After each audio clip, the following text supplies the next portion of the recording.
Со буџетот за 2018 повеќе пари се насочуваат кај граѓаните и стопанството да се унапреди македонската економија, животот и здравието на граѓаните.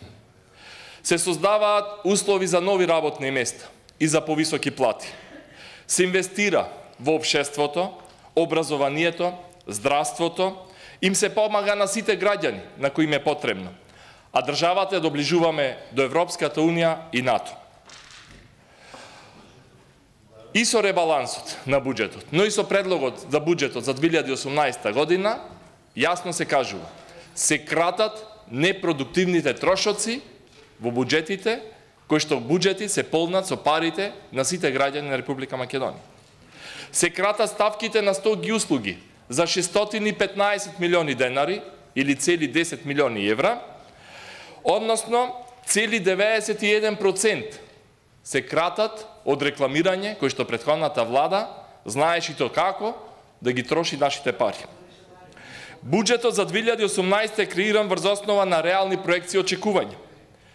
Се отвори овој буџет и за широка јавна дебата беше отворен пред сите граѓани на Република Македонија. За прв пат од кога Министерството за финансии предлага буџет.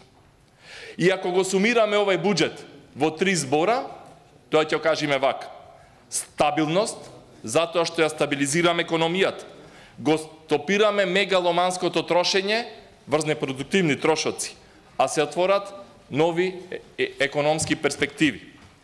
Раст, ја раздвижуваме економијата со поголеми капитални инвестиции, државна поддршка за нови инвестиции за домашни и странски компании, зголемување на конкурентноста, раст на извозот.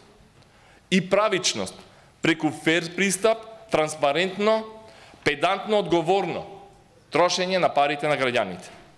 За здравството, за здравствените установи, за вработените во здравството, ќе има покачување на 5% на платите од септември. И затоа се предвидени 1 милиарда и 100 милиони денари повеќе на буџетот и тој вкупно ќе изнесува 28 милиарди денари или цели 458 милиони евра. Од септември 2018 планирано и покачување за 5% на платите на сите вработени во образованието, во основните, во средните училишта и во градинките. Исто така повисоки плати ќе има во одбраната.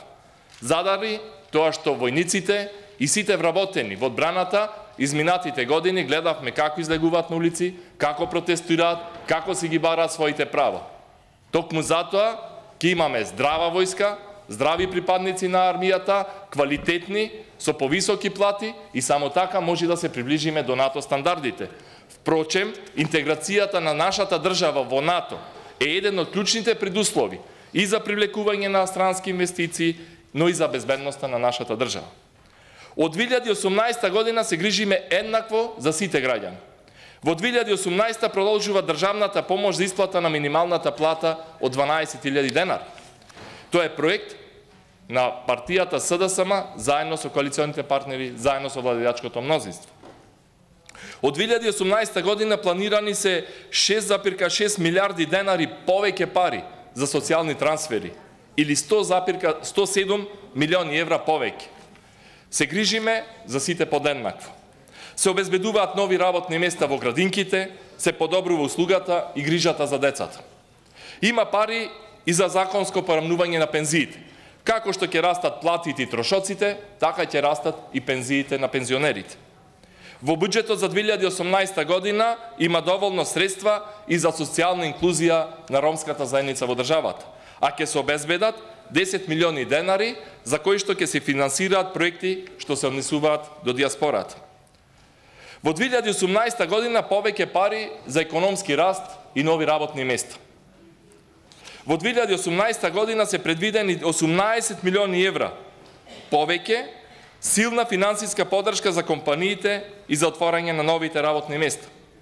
Односно 970 милиони денари за продолжување на поддршката на странските инвеститори. За 2018 година предвидени се 100 милиони денари повеќе средства за нови вработувања или во вкупен износ од 988 милиони денари или 16 милиони евра. Планирани се инвестициите во тир зоните во висина од 430 милиони денари. Инвестираме и во културните вредности. Ова сакам пред граѓаните да го потенцирам. За офицерскиот дом во Битола обезбедени се 10 милиони денари, истиот тој офицерски дом, кој што претходната влада на ВМРО-ДПМН сакаше да го продаде. Обезбедени се 10 милиони денари и за спомен обележието на нашиот Тоше Проевски. Слушнавме во еден проект за вистината какво беше мислењето на претходната влада.